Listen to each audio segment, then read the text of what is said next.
Friends, welcome to my YouTube channel Saraswati Commerce Academy. तो friends, आज हम करने वाले हैं +1 अकाउंट्स। आज हम करेंगे +1 अकाउंट्स का फर्स्ट चैप्टर। ठीक है, आज हम उसका बेसिक सा इंट्रोडक्शन सीख लेंगे कि क्या है इस चैप्टर के बारे में, क्या बताया गया है। ठीक है, और इसका मीनिंग सीख लेंगे, इसके ऑब्जेक्टिव सीखेंगे और इसकी कैरेक्टरिस्टिक्स क्या है, इसके फंक्शंस क्या है। इन सभी बातों के बारे में हम इसमें पूरे फुली कंसेप्ट के साथ आज हम सीखेंगे कि इसमें क्या क्या बताया गया है। मैं आपको बता दूं कि जो +1 का जो अकाउंट्स है वो बहुत ही इंटरेस्टिंग है, आपको पढ़ने में बहुत ही मजा आएगा। ठीक है, अगर आप बिल्कुल स्टार्टिंग से पढ़ना स्टार्ट कर देंगे तो आपको आगे जाके बड़ी आसानी होगी कि आप अच्छे तरीके से कंसेप्ट को अगर आप यहाँ पे सीख जाओगे तो आगे आपको बड़ा ही इजी हो जाएगा। तो बिल्कुल ही इंटरेस्टिंग है ये जो फर्स्ट चैप्टर है, ये बहुत ही इंटरेस्टिंग है। ठीक है, इसके अंदर सिर्फ इसके मीनिंग, ऑब्जेक्टिव्स, इसकी कैरेक्टरिस्टिक्स, अकाउंटिंग की यही सब चीजें ही बता रखी हैं और बड़े इजी वे में और इजी डेफिनेशन के साथ हम इसे करेंगे। तो फ्रेंड्स, अगर आप चैनल पर न्यू है तो चैनल को प्लीज सब्सक्राइब कर दीजिए, वीडियो को लाइक कर दीजिए और बेल आइकन को प्रेस जरूर कर दीजिएगा ताकि आपको आगे आने वाली वीडियोस का नोटिफिकेशन मिलता रहे। तो अब हम बात करें कि अकाउंटिंग क्या है। ठीक है, तो हमें इसकी जरूरत क्यों पड़ी। अब बिना अकाउंटिंग के भी तो काम चल सकता था। अब देखिए कि जो बिजनेसमैन होते हैं उनके बिजनेस के अंदर कितनी ही ट्रांजैक्शंस होती हैं डेली बेसिस पे।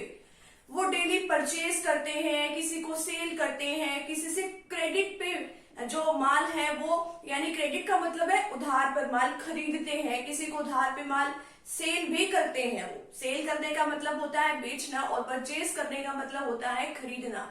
ठीक है, वो यानी कि इतनी सारी ट्रांजैक्शंस करते हैं। ठीक है, तो इतनी सारी ट्रांजैक्शंस तो हम चाह कर भी नहीं याद रख सकते। ठीक है, तो इसीलिए हमें कहीं ना कहीं उसको रिकॉर्ड करना पड़ेगा, एक सिस्टमेटिक तरीके से हमें चलना पड़ेगा। तो बहुत सारी इसके अंदर ट्रांजैक्शंस होती हैं जिसको हम याद नहीं रख सकते। ठीक है, तो इसीलिए हमें अकाउंटिंग की जरूरत पड़ी।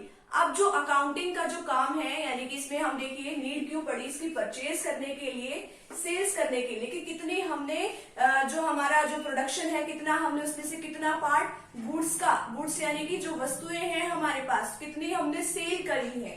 ठीक है, कैपिटल यानी कि कितनी कैपिटल हमने अपने बिजनेस में लगाई है। ठीक है, उसके बेसिस पे देखेंगे और ये देखेंगे कि कितनी लाइबिलिटीज हमें पे करनी है। लाइबिलिटीज का मतलब होता है कि कितने हमने यानी कि कहीं से उधार लेके बिजनेस में पैसा लगा रखा है तो कितने हमें पैसे किसी और के देने हैं, या कहीं और से हमने क्या खरीद रखा है, उधार पे माल खरीद रखा है तो उसको भी तो देने हैं। ठीक है, और या फिर हमें अपने बिजनेस का ये निकालना है कि साल के लास्ट में तो हर कोई ये निकालना चाहेगा कि हमारे बिजनेस के अंदर कितने प्रॉफिट्स हुए हैं, कितने लॉसेस हुए हैं, वो साल के बाद तो ये देखना चाहेगा। ठीक है, एक अकाउंटिंग जो पीरियड होता है वो 1 ईयर का होता है। तो उसके बाद और ये जो अकाउंटिंग पीरियड जो स्टार्ट होता है वो कब स्टार्ट होता है, 1 अप्रैल से स्टार्ट होता है और लास्ट में जाके खत्म कब होता है, 31 मार्च को। यानी कि पूरे साल ये अकाउंटिंग पीरियड चलता है। तो एक बिजनेसमैन तो 1 साल के बाद तो इसको देखना चाहेगा कि कितने हमारे बिजनेस में प्रॉफिट्स हुए हैं, कितने लॉसेस हुए हैं। और क्या, असेसमेंट ऑफ इनकम टैक्स। अब इनकम टैक्स जो है हमारे ऊपर कितना लगने वाला है, या फिर अब तो जीएसटी भी आ गया, जीएसटी कितना लगेगा। तो इन सभी कामों के लिए हमें अकाउंटिंग की जरूरत महसूस हुई। ठीक है, अब ये जो अकाउंटिंग है वो एज अ प्रूफ भी, हम अगर हमारे ऊपर मान लो कहीं केस वगैरह हो जाता है हमारे बिजनेस के ऊपर या कुछ भी है तो as a evidence, as a सबूत वो हमारे काम भी आता है, कोर्ट में हम उसको प्रेजेंट कर सकते हैं। तो इन सारी वजहों से हमें अकाउंटिंग की जो नीड है वो अराइज हुई है। ठीक है, to keep a complete and systematic record, यानी कि पूरा कंप्लीट और पूरा सिस्टम से चलने वाला, ठीक है, systematic record of each and every business transactions entered into during the year. यानी कि इसके अंदर सारी कंप्लीट और सिस्टमेटिक तरीके से जितना भी रिकॉर्ड है एक बिजनेस ट्रांजेक्शंस का, वो हम साल के दौरान सब कुछ इसके अंदर रिकॉर्ड कर लेते हैं। ठीक है, तो ये तो है कि इसकी नीड क्या है, नीड ऑफ अकाउंटिंग। ठीक है, अब नेक्स्ट हम सीखते हैं कि मीनिंग ऑफ अकाउंटिंग क्या है या फिर इसकी डेफिनेशन क्या है। ये बहुत ही इजी डेफिनेशन है। क्या, accounting is a systematic process accounting क्या है, एक सिस्टमेटिक प्रोसेस है, यानी सिस्टम से चलने वाली प्रोसेस है। यानी ये नहीं है कि इसको कहीं से भी उठा के कुछ भी लिख दिया, ठीक है, पूरे सिस्टम से चलती है। सिस्टम से कैसे चलती है, ऑफ आइडेंटिफाइंग। इसके अंदर हम क्या करते हैं, आइडेंटिफाई करते हैं। किस चीज को आइडेंटिफाई करेंगे, आइडेंटिफाई करने के लिए भी हमारे पास बहुत सारी चीजें होनी चाहिए। आइडेंटिफाई करते हैं हम फाइनेंशियल ट्रांजेक्शन्स को। फाइनेंशियल ट्रांजेक्शन्स कौन सी होती है, जिसको हम मनी में मेजर कर सकते हैं, जिसकी मनी में वैल्यू होती है, उन सारी ट्रांजेक्शन्स को अकाउंटिंग के अंदर हम क्या करते हैं, आइडेंटिफाई करते हैं। नेक्स्ट हम करते हैं इसको मेजरिंग। मेजरिंग में क्या होता है, मेजर करना। किस चीज में मेजर करेंगे, मनी वैल्यू में, मॉनेटरी वैल्यू में हम किसको मेजर करेंगे, फाइनेंशियल ट्रांजेक्शन्स को हम इसमें मेजर करेंगे। सबसे पहले आइडेंटिफाई करेंगे किसको, फाइनेंशियल ट्रांजेक्शन्स को, फिर उसको मेजर करेंगे किस फॉर्म में, क्योंकि अकाउंटिंग में सारा काम जो है वो पैसों से ही चलता है, ठीक है, अकाउंट्स में होते ही सब कुछ पैसे पैसे हैं। तो आइडेंटिफाई करना, मेजरिंग करना, नेक्स्ट क्या है, रिकॉर्डिंग करना। अब रिकॉर्डिंग किस चीज की करेंगे हम, रिकॉर्डिंग करते हैं हम कहाँ पे, बुक्स में, ठीक है। तो हमारे पास काफी बुक्स होती हैं, वो हम आगे चैप्टर्स आएंगे उसमें बात करेंगे। जर्नल में रिकॉर्ड करते हैं, कैश बुक में करते हैं, लेजर्स में करते हैं, तो इन सारी चीजों में हम रिकॉर्ड करते हैं। आगे क्या करते हैं, क्लासीफाइंग। क्लासीफाइंग का मतलब है कि जो एक जैसे जो चीजें हैं उनको एक हेड में रख देना। अब क्लासीफाई किसमें करते हैं, रिस्पेक्टिव हेड्स में। मान लो हमने किसी को रेंट पे किया, वो भी किसमें किया, कैश में किया। अब इससे दो अकाउंट्स जो है आपके अफेक्ट हुए, एक तो रेंट अकाउंट और एक कौन सा अकाउंट, एक आपका कैश अकाउंट, यानी कि आपके पास से कैश चली गई। किसको पे करने से आपके पास से कैश गई, रेंट पे करने से। तो इससे आपके दो अकाउंट्स जो है वो अफेक्ट हुए, एक रेंट अकाउंट और सेकंड जो है आपका कैश अकाउंट। तो यानी कि दो अकाउंट आपके अफेक्ट हुए, तो इनको आपने क्या कर दिया, अलग अलग उसमें क्लासीफाई कर दिया। आपके अकाउंट्स के बारे में आगे फर्दर जो चैप्टर है उसमें पता चलेगा, ठीक है। आपने क्लासीफाई कर दिया, फिर आगे नेक्स्ट आता है उसको समराइजिंग। समराइजिंग करना यानी कि उसकी छोटी छोटी पार्ट्स में समरी बना देना, शॉर्ट फॉर्म में समरी बना देना और उसको रिकॉर्ड करना। जितने भी एक साल के अंदर जितनी भी ट्रांजेक्शन्स होती हैं उसको हम समराइज करते हैं। एंड नेक्स्ट है इंटरप्रेटिंग। इंटरप्रेटिंग का मतलब है कि हम उससे जितना भी हमारा डाटा है उसका हम क्या निकालते हैं, रिजल्ट निकालते हैं, इंटरप्रेट करते हैं उसको, ठीक है, रिजल्ट इंटरप्रेट करते हैं। एंड कम्युनिकेटिंग किसको करेंगे, यानी कि जिसको भी हमारे अकाउंट से रिलेटेड कोई भी इंफॉर्मेशन चाहिए, यानी कि जो हमारे यूजर्स होते हैं, हमारे इन्वेस्टर्स वगैरह, हमारे आउटसाइड पार्टीज कौन सी, जो बाहर की पार्टीज होती हैं, जो हमारे बिजनेस के बारे में जानने में इंटरेस्टेड होते हैं। तो उन यूजर्स को कम्युनिकेट करना, किस चीज के बारे में कम्युनिकेट करेंगे, फाइनेंशियल इंफॉर्मेशन के बारे में। अब यानी कि जितनी भी हमारी फाइनेंशियल इंफॉर्मेशन होती है उसके बारे में हम अपने यूजर्स को क्या करते हैं, इन्फॉर्म करते हैं। अब इसकी एक क्या डेफिनेशन बनी, accounting is a systematic process, की जो अकाउंटिंग है वो एक सिस्टमेटिक प्रोसेस है। किस चीज की सिस्टमेटिक प्रोसेस है, किस तरीके से सिस्टम से चलती है। सबसे पहले हम आइडेंटिफाई करते हैं जितनी भी हमारी फाइनेंशियल ट्रांजेक्शन्स होती है, किस में मेजर करते हैं, हमारी जो मॉनेटरी वैल्यू होती है उसमें हम उसको मेजर करते हैं और फिर क्या करते हैं, उसको रिकॉर्ड करते हैं अलग अलग बुक्स में, ठीक है, और फिर उसको क्लासीफाई करते हैं। जो एक जैसा ग्रुप होता है उसको एक जैसे हेड्स में हम डाल देते हैं, उसको समराइज करते हैं, छोटी छोटी समरी बना लेते हैं, इंटरप्रेट करते हैं यानी कि उसका रिजल्ट निकालते हैं और उस रिजल्ट को निकाल के क्या करते हैं, कम्युनिकेट करते हैं जो भी इसके यूजर्स होते हैं। किस चीज के बारे में कम्युनिकेट करते हैं, फाइनेंशियल इंफॉर्मेशन के बारे में हम उसको क्या कर देते हैं, कम्युनिकेट कर देते हैं। तो ये तो था हमारे इसका अकाउंटिंग का मीनिंग, ठीक है, जो कि बहुत इंपॉर्टेंट है आपके सब्जेक्ट के लिए। आपको इसका मीनिंग जो है अच्छे से क्लियर होना चाहिए। अगर आप इसका एक स्क्रीनशॉट वगैरह या आप उसको उतारना चाहते हो तो आप उसका एक स्क्रीनशॉट वगैरह ले सकते हो। आते हैं हम इसकी कैरेक्टरिस्टिक्स की तरफ। कैरेक्टरिस्टिक्स का मतलब क्या होता है, इसकी फीचर्स क्या क्या है, यानी इसकी विशेषताएं, जो इंपॉर्टेंट बातें हैं वो क्या क्या है, किसकी, अकाउंटिंग की। अब हम इसको वन बाय वन क्या करेंगे, डिस्कस करेंगे। बहुत इजी से इसकी कैरेक्टरिस्टिक्स है, क्या है, accounting is an art as well as science. Accounting एक आर्ट भी है और एज वेल एज साइंस का मतलब कि एक साइंस भी है।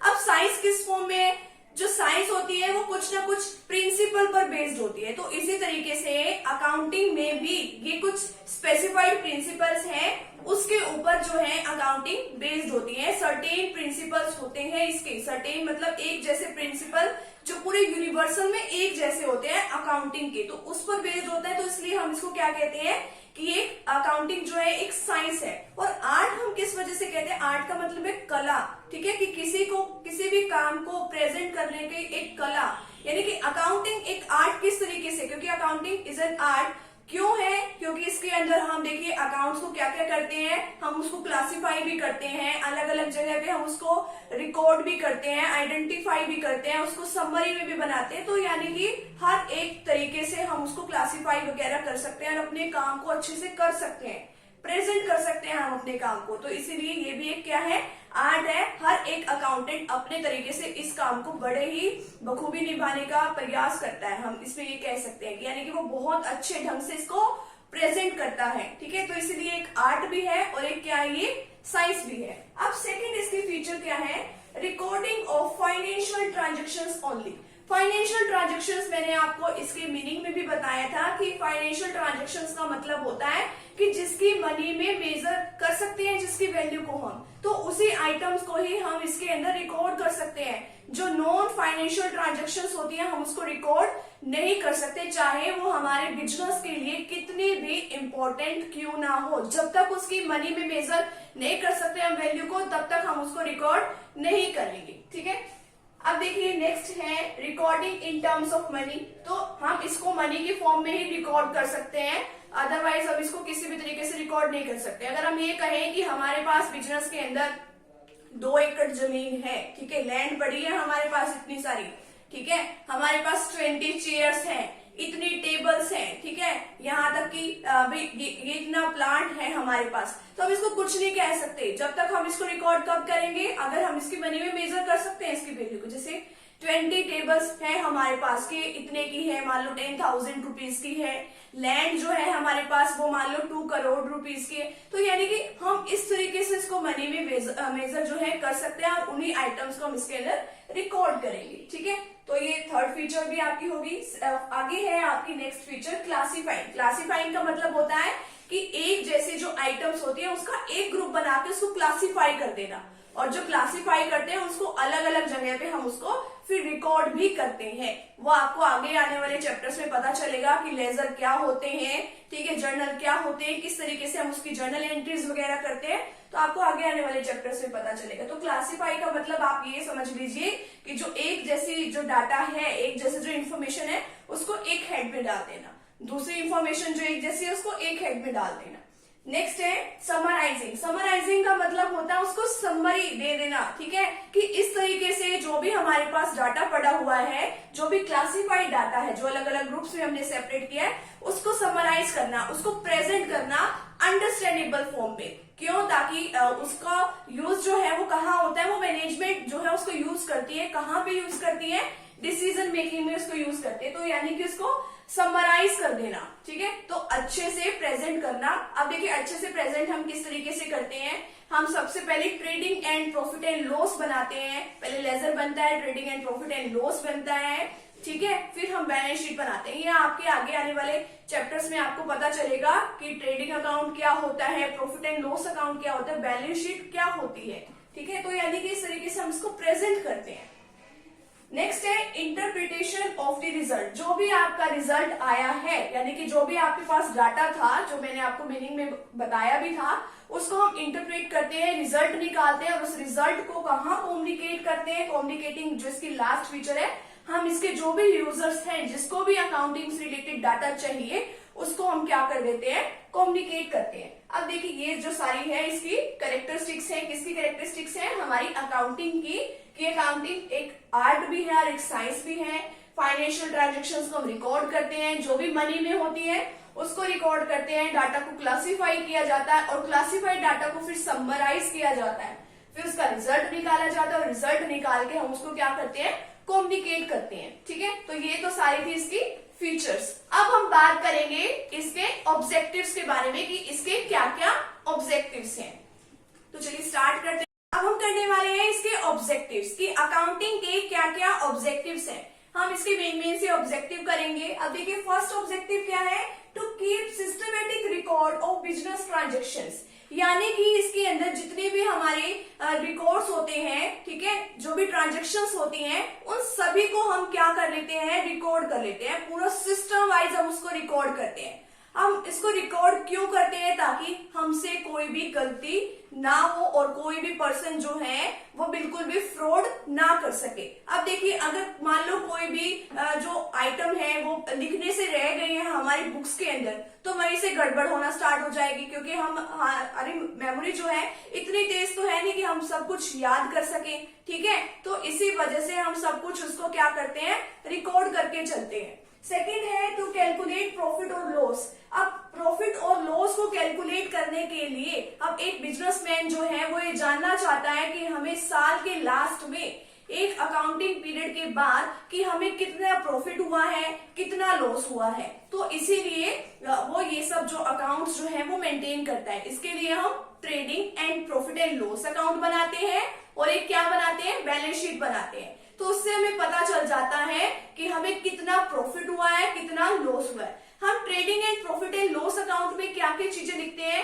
कि हमने कितना सामान खरीदा है, किसी को कितना सामान हमने बेचा है, हमारे स्टॉक को ओपनिंग बैलेंस क्या है, क्लोजिंग बैलेंस क्या है, क्लोजिंग बैलेंस का मतलब लास्ट का बैलेंस क्या है, ठीक है, हमें कितनी इनकम्स हुई है, कहाँ कहाँ से इनकम्स हुई है, कहाँ कहाँ हमने खर्चे किए हैं। तो ये सब कुछ हम उसके अंदर क्या कर लेते हैं, रिकॉर्ड कर लेते हैं। तो लास्ट में हम क्या देखते हैं, अगर हमारी जो इनकम्स है, जो हमारी इनकम्स है यानी कि जो रिवेन्यूज है, वो अगर हमारे एक्सपेंडिचर के, हमारे खर्चे से ज्यादा है, ठीक है, खर्चे से ज्यादा हमारी इनकम है, तो हम क्या कहेंगे कि हमें क्या हुआ है, प्रॉफिट हुआ है। और अगर इसका अपोजिट हुआ है कि अगर हमारे एक्सपेंडिचर ज्यादा है हमारे रिवेन्यू से, तो हम कहेंगे कि लॉस हुआ है। तो हम इसमें यही देखते हैं कि trading and profit and loss account में कि हमें कितना प्रॉफिट हुआ है, कितना लॉस हुआ है, ठीक है। ट्रेडिंग अकाउंट से हमें पता चल जाता है कितना सामान हमारे पास पहले स्टार्टिंग में था, कितना लास्ट में, यानी कितना सामान हमने बेच दिया, ठीक है, कितना बिना बिका रह गया, तो हमें ये सब कुछ पता चल जाता है। नेक्स्ट है to ascertain the financial position of the business. तो फाइनेंशियल पोजीशन भी जानना चाहते हैं। अब देखिए, प्रॉफिट और लॉस जानना चाहते हैं, वहां तक ठीक है, बट उसके बाद हम बिजनेस की जो भी हमारी फाइनेंशियल पोजीशन है वो भी जानना चाहते हैं। वो हम किससे जानते हैं, बैलेंस शीट से। बैलेंस शीट इस तरीके से बनती है, एक साइड आपकी लायबिलिटीज होती है और दूसरी साइड आपकी असेट्स होती है। तो इससे हमें पता चल जाता है बैलेंस शीट से कि हमारे कितने ऐसे डेटर्स है। डेटर्स का देखो, यहाँ से आपको मतलब पता होना चाहिए, आगे पूरे अकाउंट्स पे आपने चलता रहेगा। डेटर्स वो होते हैं जिनसे हमने पैसा लेना है, ठीक है, हमने किसी को उधार में माल सेल कर रखा है, ठीक है, तो वो हमारे होते हैं डेटर्स। और जो हमारे क्रेडिटर्स होते हैं वो कौन होते हैं कि जिनको हमने पैसा देना है, वो हमारे होते हैं क्रेडिटर्स। तो हम ये देखते हैं कि फाइनेंशियल पोजीशन यहीं से पता चलती है कि डेटर्स कितने हैं, क्रेडिटर्स कितने हैं, हमारे पास कितना कैश में बैलेंस है, कितना हमारा बैंक में बैलेंस पड़ा हुआ है। तो हम इन सभी चीजों के बारे में देखते हैं। हमारी फिक्स्ड असेट्स कितनी है, मशीनरीज वगैरह कितनी है, तो ये सब हम देखते हैं, फाइनेंशियल पोजीशन पता चल जाती है। नेक्स्ट हमारा ऑब्जेक्टिव है to ascertain the progress of the business, to ascertain the progress of the business from year to year, कि हमारे बिजनेस में हर साल कितनी प्रोग्रेस हो रही है। यानी कि पिछले साल मान लो कितना प्रॉफिट था, अब की बार कितना प्रॉफिट है, तो ये प्रोग्रेस जो है हमें पता चल जाती है कि कितनी है। Next to prevent and detect error and frauds. अगर हम सब कुछ नोट करना स्टार्ट कर दें तो कहीं पे ना तो हमारी कुछ भी गलती हो सकती है और ना ही कोई पर्सन फ्रॉड कर सकता है। और लास्ट जो आपका ऑब्जेक्टिव है वो क्या है, to provide information to various parties, कि जो हम अलग अलग जो हमारी पार्टीज होती हैं जिनको हमारे अकाउंट से रिलेटेड जो इन्फॉर्मेशन चाहिए होती है, जैसे कि बैंक्स वगैरह हो गए, इन्वेस्टर्स हो गए, शेयर होल्डर्स हो गए, हमारे क्रेडिटर्स हो गए, तो उनको ये जो इन्फॉर्मेशन है अगर हमने अकाउंट्स मेंटेन कर रखे हैं उनको हम इजिली प्रोवाइड करा सकते हैं। तो ये आपके क्या हो गए, ऑब्जेक्टिव्स हो गए। तो आज की वीडियो में हमने अभी तक क्या क्या कर लिया, इसका नीड कर ली, ठीक है, अकाउंटिंग की, और आगे इसका हमने मीनिंग किया, कैरेक्टरिस्टिक्स करी और ऑब्जेक्टिव्स भी कर लिए। अभी हम इसमें क्या करेंगे कि इसके फंक्शंस क्या क्या हैं, कि अकाउंटिंग के फंक्शंस जो हैं हमारे क्या क्या हैं, अब हम इसको डिस्कस करेंगे। करने वाले हैं इस वीडियो सेशन का बिल्कुल लास्ट टॉपिक। अब ये क्या है टॉपिक का नेम, फंक्शंस ऑफ अकाउंटिंग, यानी कि अकाउंटिंग के क्या क्या फंक्शंस हैं, यानी कि अकाउंटिंग जो है वो क्या क्या काम करती है।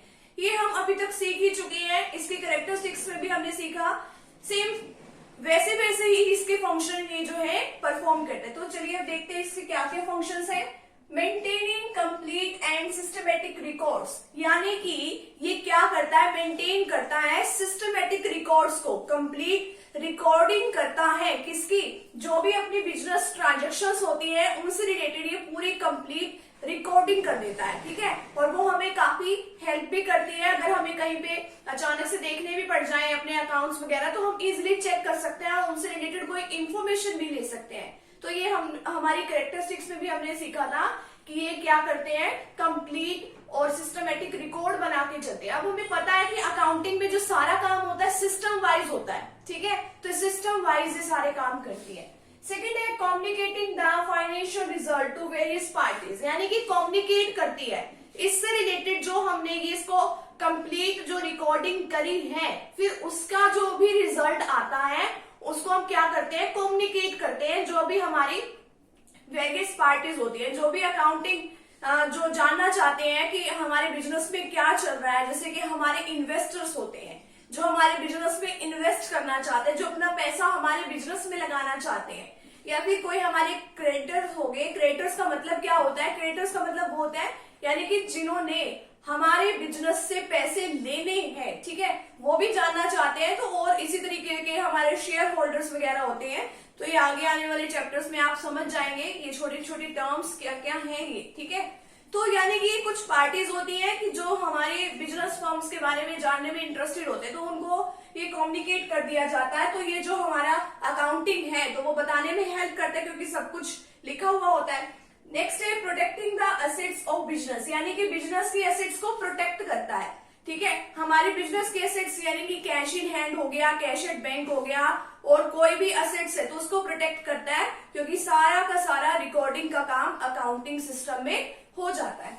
नेक्स्ट है compliance of legal leads. Legal leads में यानी कि कोई भी कानूनी कार्रवाई करनी है या फिर हमें इनकम टैक्स को पे करना है, और आपने अभी तक इनकम टैक्स वगैरह के बारे में तो आपको पता भी होगा कि जो हम अपने इनकम पे करते हैं, ठीक है। इसी तरीके से आपने जीएसटी के बारे में भी सुना होगा, जीएसटी वगैरह को भी हमने पे करना होता है, टैक्स रिटर्न करना पड़ता है हमें, ठीक है, उसको फाइल करना पड़ता है, टैक्स रिटर्न फाइल करना पड़ता है। तो उनकी क्या होती है, लीगल नीड्स होती है, तो वो पूरा करने में भी हमें स्टेटमेंट जो है हमारे बिजनेस से रिलेटेड तो वो हमें अटैच करके देनी होती है। तो वहां पे ये जो अकाउंटिंग है वहां पे हमारी हेल्प करता है। फिक्सिंग रिस्पॉन्सिबिलिटी, ये रिस्पॉन्सिबिलिटी जो है अलग अलग डिपार्टमेंट की ये जो है फिक्स कर देता है, ठीक है। और हर एक डिपार्टमेंट की हम क्या निकाल लेते हैं, प्रॉफिटेबिलिटी हम अलग से निकालते हैं। और जो लास्ट जो है हमारा फंक्शन वो क्या है, प्रोवाइडिंग असिस्टेंस टू मैनेजमेंट, यानी कि मैनेजमेंट को असिस्ट करता है। कैसे असिस्ट करता है मैनेजमेंट को, क्योंकि ये हमारे सारे लीगल जो डॉक्यूमेंट्स वगैरह है, ठीक है, अकाउंटिंग से रिलेटेड जितना भी हमारे पास डाटा था वो कलेक्ट किया, हमने रिकॉर्ड किया, तो वो सारा का सारा डाटा हम कहाँ पहुंचाते हैं, हमारे मैनेजमेंट को, जो कि हमारे जो हमारा एंटरप्राइज जो भी हमारा बिजनेस होता है जो उसको चलाते हैं, हम वहां तक वो डाटा पहुंचा देते हैं। वो क्या काम करते हैं, वो फिर उससे रिलेटेड हमारे बिजनेस के क्या लेते हैं, डिसीजन लेते हैं। तो वो काफी हेल्पफुल हो जाता है उनके लिए। तो ये सब थे हमारे फंक्शंस, ठीक है। तो आज की वीडियो लेक्चर में हमने क्या क्या सीखा कि हमें अकाउंटिंग की नीड क्यों अराइज हुई है, ठीक है, अकाउंटिंग की जरूरत हमें क्यों पड़ी है, अकाउंटिंग का मीनिंग क्या है, उसकी कैरेक्टरिस्टिक्स क्या है, ऑब्जेक्टिव्स क्या है, उसके फंक्शंस क्या क्या है। आगे वाली वीडियोस में हम सीखेंगे कि बुक कीपिंग क्या होती है, इनके बीच में बुक कीपिंग और अकाउंटेंसी के बीच में क्या डिफरेंसेस हैं। इसी तरीके से हम एडवांटेजेस वगैरह सीखेंगे, लिमिटेशन सीखेंगे इसकी क्या क्या है, तो वो हम नेक्स्ट वीडियो में हम डिस्कस करेंगे।